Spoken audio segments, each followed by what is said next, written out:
Nah, teman-teman sekalian, kalau Anda melihat hal itu tadi, ya, Anda melihat hal itu tadi, ini adalah reciprocity, ya, atau balas budi yang ada. Nah, ini loh.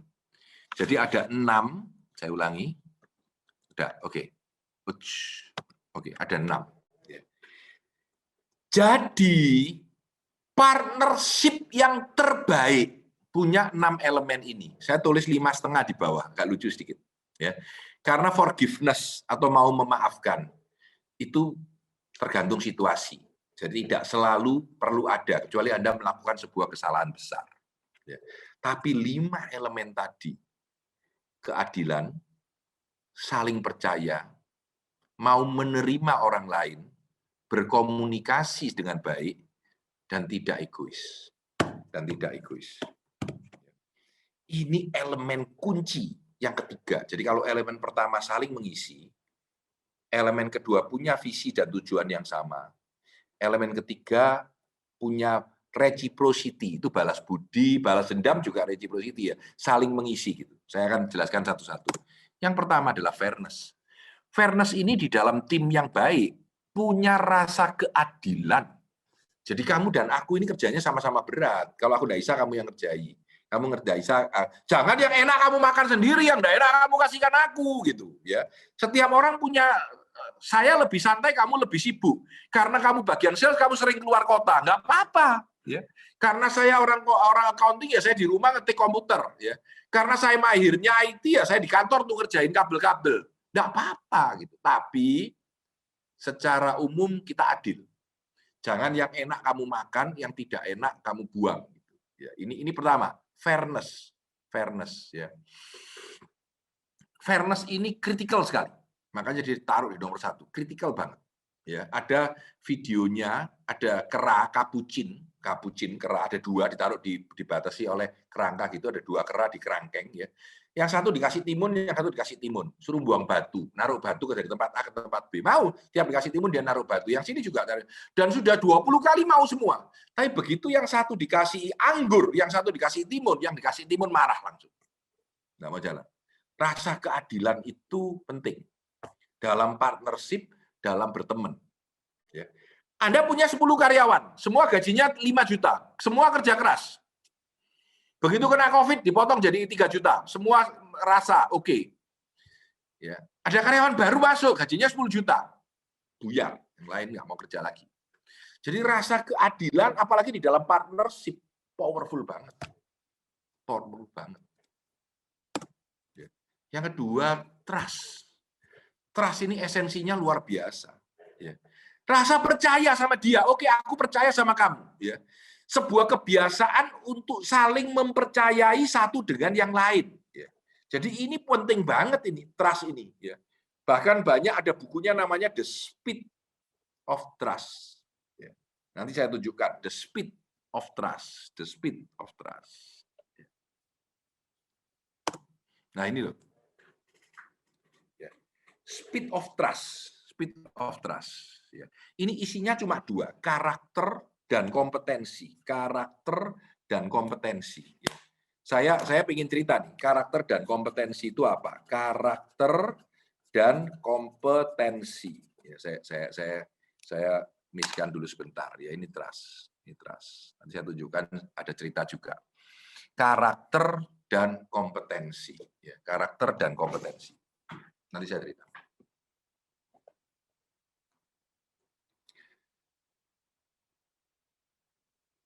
Anda mau naik pesawat terbang, ya, mau terbang ini setelah COVID sudah mulai mau terbang. Anda naik salah satu pesawat airline. Begitu Anda mendekati sana, kelihatan temennya. Loh, hey, Joe, apa kabar Joe? Ya. Pakaiannya kayak pilot. Anda loh, kamu, iya, aku ingat dari 25 tahun lalu kamu sudah jadi pilot. Ya, kamu memang jagoan pilot dulu. Teman-teman pernah cerita, iya. Bapak naik pesawat apa? Kilo. Tiketku. Oh, persis. Aku jadi pilotnya pesawat Anda. Senang. Ya, nanti aku ke meja ke depan ya, ke tempat pilot lihat ya. Ya lihat sebentar aja ya. Aturannya nggak boleh. Ya oke. Begitu dia jalan, dadah. Waktu dia jalan, dia bawa kopernya, tasnya. Ada kelihatan Johnny Walker, ada 2 kaleng dan sudah habis isinya tinggal sedikit aja. Dan dia jalannya serontongan, dipegangi temennya, terus dia jalan lagi. Berani naik pesawat yang sama, mikir. Orang ini punya kompetensi, Anda tahu, tapi karakternya jelek. Punya kompetensi, bisa nyetir, pesawat sudah 25 tahun, tapi karakternya jelek. Minum anggur, minum arak, minum alkohol. Saya balik sekarang, Anda ketemu teman. Sama ini ceritanya. Hei, wah, orang ini orang baik banget loh. Saya tahu orangnya jujur, baik hati, suka nolong orang. Wah, ini karakternya hebat. Jo, jadi apa kerjanya? Loh, aku sekarang pilot. Oh iya, bajunya pilot. Pesawat apa? Sama dengan pesawatku. Nanti masuk ke pilotku yuk. Loh, kapan kamu jadi pilot itu? Ini baru ini loh, mau masa pandemi ini, aku sudah ujian 2 kali, tidak lulus-lulus, aku sogok tuh, akhirnya aku lulus juga. Ya, ini derdek juga, ini baru terbang ketiga kalinya. Berani terbang? Pertanyaan yang menarik. Ya. Jadi karakternya bagus, kompetensinya jelek. Percuma. Kita mau dua-duanya. Nah, kalau dua-duanya ada, karakternya ada, kompetensinya ada, jadi satu, trust mulai terjadi. Dan kalau trust itu ada, Anda bisa bayangkan ya, trust itu kalau ada ya, kerjaan itu super gampang.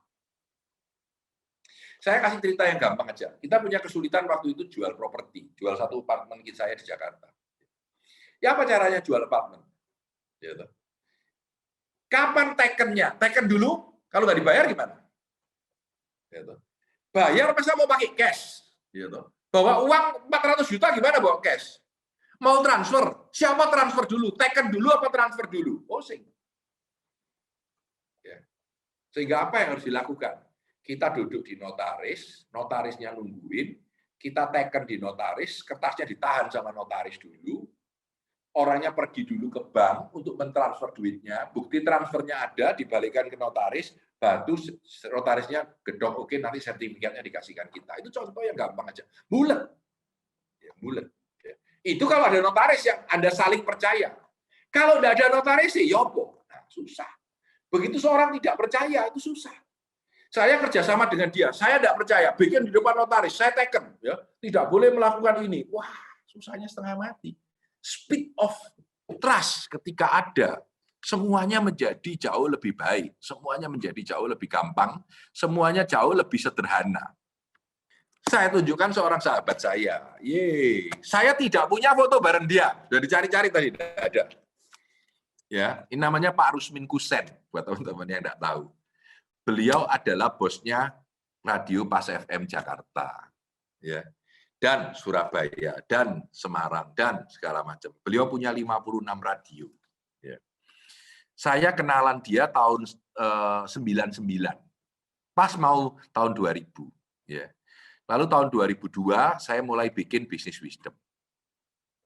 Acara radio 2002-2003. Ya, kira-kira itu, 18 tahun sudah. Saya sama dia, kalau ditanyain orang, Pak San, ayo bikin acara di radio lain. Nggak boleh lah, aku ada kontrak dengan Pas FM. Nggak boleh dengan di radio lain. Ya, Anda tahu nggak kontrak saya dengan dia itu apa? Salaman. Bayangin, salaman. 2002-2003 itu salaman. Pak, jadi ya, saya akan bikin Business Wisdom, radio, Bapak nggak usah bayar saya sama sekali, tapi Bapak bantu saya mengiklankan perusahaan-perusahaan saya di radio Bapak secara gratis juga. Dan 18 tahun kita salaman sekali tok, nggak pernah ada namanya kontrak dan lain-lain. Ya. Pernah saya seminar buat radio lain, wah dia nyariin orang, Pak San kok seminar biar lain, saya telepon langsung, Pak, sorry Pak itu sudah janji lama, wis lain kali aku gak seminar di orang lain kok. Oh enggak apa-apa Pak San, enggak apa-apa Pak San. Kita enggak punya janji apapun ya. Enggak punya janji apapun. Jalan sudah lewat 10 tahun, 11 tahun, 12 tahun saya bikin seminar di Jakarta, bikin di mana-mana, kerjasama dengan beliau saja. Dan yang menarik ini. Jadi yang satu Pak Fatoni yang hitam itu, oh itu partner saya bagian keuangan, ceritanya agak beda. Tapi Pak Robert itu yang nomor 2 dari yang masih muda, ya Pak Robert dan Pak Dirga dan saya. Jadi Pak Robert ini mantunya Pak Rusmin gitu, ya 8 tahun yang lalu 8 tahun yang lalu, saya masih seminar bersama Pak FM. Tiba-tiba saya punya ide, Bet, kamu mau nggak, Bet? Kita bikin Sandler yuk. Aku barusan riset di Amerika, aku datang ke tempat mereka. Yang mana Pak San? Oh, tak kasihin. Kamu Google ya, kamu Google search ya. 8 tahun yang lalu, 8 tahun yang lalu. Dia riset malamnya, besoknya dia telepon saya, Pak San, aku mau loh. Ayo kita kerjain bareng. Saya telepon Pak Rusmin, Pak, aku mau bikin bisnis nih, mau nggak joinan yuk? Joinan yuk. Butuh berapa Pak San? Bikin training sales Pak? Iya, ya butuh kira-kira 4M lah. Ini pada saat itu loh ya, 8 tahun, 9 tahun lalu. Karena kita butuh sewa ruangan, kita butuh apa, kita harus bayar franchise di US, dan lain-lain. Oke Pak, aku setuju Pak. Kapan aja Bapak butuh duitnya, ngomong aku transfer. Tutup, cekrek. Selesai Pak. Selesai. Nggak ada bikin kontrak tertulis, nggak ada. Walaupun akhirnya kita bikin perjanjian ya, pasti ya, karena bikin PT. Tapi nggak ada. Saya bilang, deal Bert, jalan. Ayo, aku yang ngurus, yang ngajar siapa, kamu yang ngurus bisnisnya ya, bukan aku ya. Saya cari Pak Dirga, yang pakai batik itu. Pak Dirga, bantu saya ya, bantu saya ya. Wah, ceritanya begitu. Jadi saya kenal Pak Dirga karena dikenalkan sama Silvi gitu. Kenal, ketemu Pak Dirga, ketemu Pak Dirga, ayo kita ngobrol. Wah, ngobrol, ngobrol Pak Dirga lama gitu ya. Oh, di Surabaya sini di hotel akhirnya. Oke Pak, aku mau Pak join Pak. Wah, berangkatlah saya, Pak Dirga sama Pak Robert ke Amerika 8 tahun lalu. Kita bikin Sandler training ya. Ini foto di tempatnya Marki ya. Akhirnya kita dapat tempat di Marki juga. Itu juga karena Marki itu partnernya Pak Robert dan partner kita. Jadi partnership ini powerful banget. Nah, kenapa Pak Fatoni ada di situ? Karena yang ngurus keuangannya Pak Fatoni juga gitu. Ini saya ingin cerita aja keadaan di mana ya. Oke, itu tadi cerita partnership ya. Trust, kita perlu trust untuk jalan. Yang nomor 3, acceptance. Mau menerima orang apa adanya. Dalam tim itu kita harus mau menerima dan mengerti bahwa kita beda. Bahwa dia tidak sama dengan kita. Ayolah, kita ajak kerjasama. Kita menerima perbedaan itu dengan kacamata yang positif gitu. Ya. Jangan selalu mengharapkan, oh kamu harus gini, oh kamu gini. Beda pandang itu biasa. Ya. Beautiful enemy itu adalah orang yang berbeda pendapat dengan Anda, tapi adalah musuh yang baik. Artinya dia juga butuh Anda butuh saya. Ya, ini acceptance. Yang keempat, communication. Kalau communication itu sebetulnya urusannya Pak Made, karena yang ngajar dia semuanya. Ya. Tapi di dalam partnership, kita butuh untuk mengatakan apapun dengan terbuka. Kadang pahit, kadang nggak enak, kadang menyakitkan.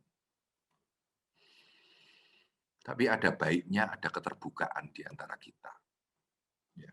Bahkan sampai dibikin lagu itu loh, jangan ada dusta di antara kita. Ya itu yang harus ada dalam partnership itu. Ya, udah, communication oke, lewat. Nah, kalau memilih yang terpenting, satu, saya milih ini. Ketidakegoisan. Ya, ketidakegoisan. Jadi kalau berpartner, saya itu selalu memikirkan. Ya.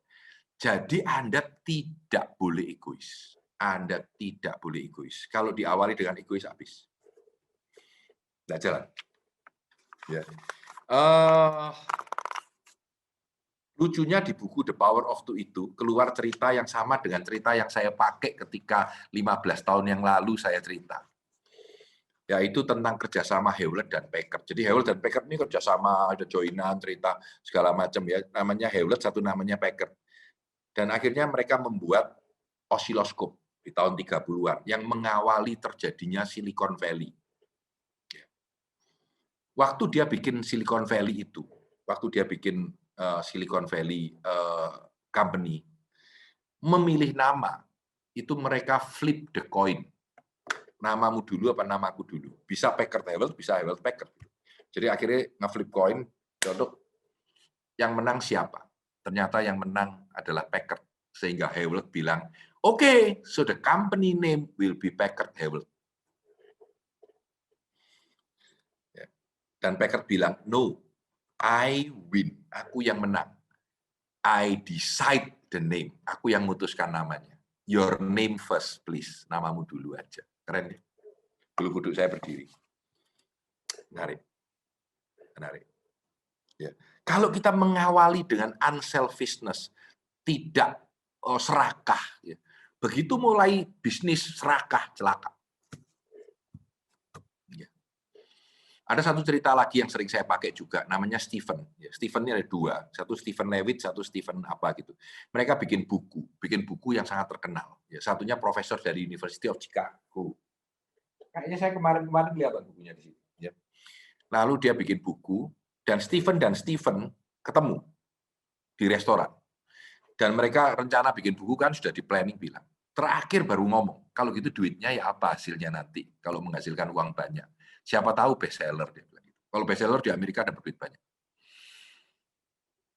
Dan dua-duanya bareng bilang, ya udah 60-40 gitu. Wah, kaget dua-duanya. Kok ngomongnya sama gitu. Tapi ketika dijelaskan, yang saya bilang, enggak, maksudku kamu yang 60, aku 40. Yang satunya bilang, no, kamu yang 60, aku yang 40. Gitu. Dua-duanya ketawa terbahak-bahak. Akhirnya 50-50. Dan Anda bisa bayangkan, persahabatan seperti itu bukankah sangat indah? Jadi kalau kita mulai dengan selfishness, problem buat kita. Problem buat kita. Nah, kalau saya jelaskan, kembali, saya coba jelaskan supaya teman-teman gampang. Jadi yang pertama sekali, ini complementary strength.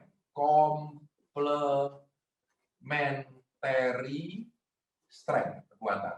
Saya ingin sharing dikit. Ya, ini yang pertama. Jadi ini partnership. Ini adalah basis yang pertama, yaitu dia beda dengan saya. Dia punya kekuatan satu, saya punya kekuatan dua. Mari kita bareng-bareng mengerjakan. Yang dua disebut common mission, punya misi yang sama.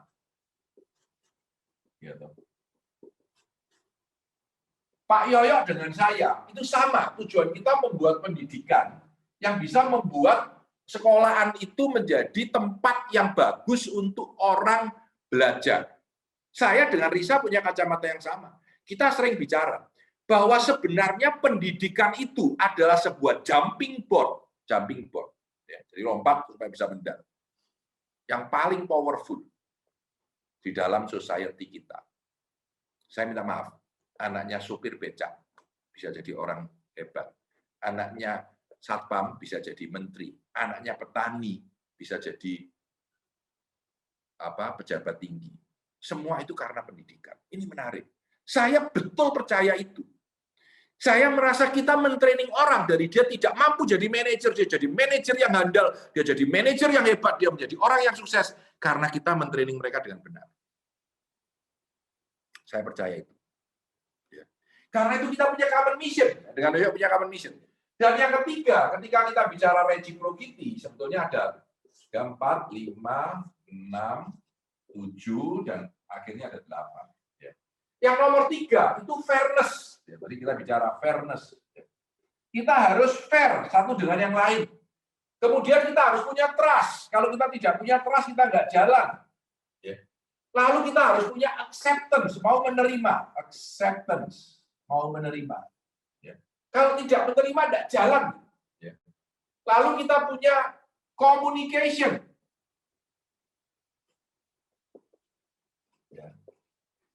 Lalu kita punya unselfishness.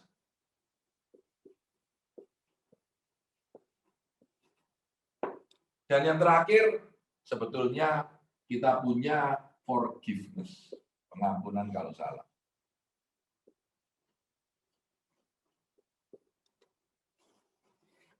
Ini disebut reciprocity.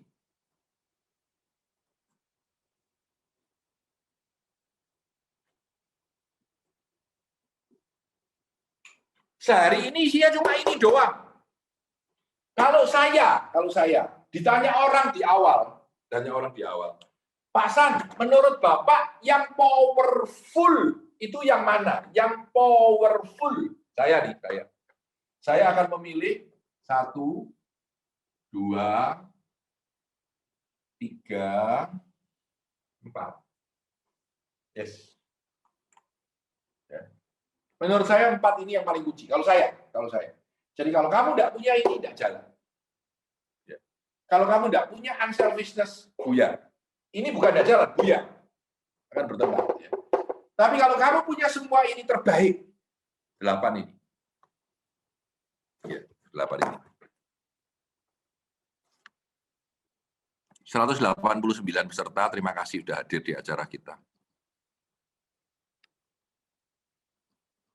Nah ini, ya. Ini unselfishness. Nah, yang keenam, forgiving, memaafkan. Prinsipnya sederhana, ya. Saya juga bisa melakukan kesalahan, ya. Kamu kalau melakukan kesalahan, aku juga akan memaafkan kamu, ya. Kalau ada yang bersalah, minta maaf, ya. Ayolah duduk ngobrol. Ya. Setiap orang pernah salah. 7 kali salah, 8 kali bangkit, 9 kali saling memaafkan. Simpel. Jadi ini adalah 6 elemen yang tadi. Ya.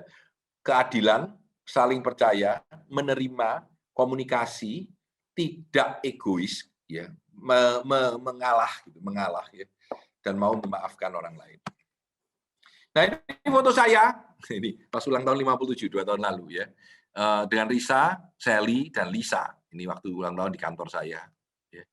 Ini tim kita sekarang. Ya, kalau Anda lihat ada Pak Andi, ya, Pak Andi yang paling kiri, lalu ada saya, ada Pak Fatoni, ya, orang keuangan saya, juga partner saya, ada Pak Yunus itu, ada Pak Yunus yang paling kanan itu, ya, sekarang Direktur Pasca Sarjana Asia kita. Nah ini tim kita, jadi ini tim BWI, buat teman-teman yang tahu, kita jalan bareng, ya, pada saat yang lalu, zaman sebelum COVID, ya. Jadi, nah ini gaya foto kita, karena kantor kita pun seperti ini. Ya. Kita maunya setiap orang adalah partner kita, ya, melakukan yang ada di atas tadi, ya, saling mengisi, ya, saling lebih mampu. Pak Fatoni jagoan ngitung uang, saya nggak bisa, biar dia yang ngerjain lah. Kita saling komplementari. Ya. Ini tim kita, ini tim kita.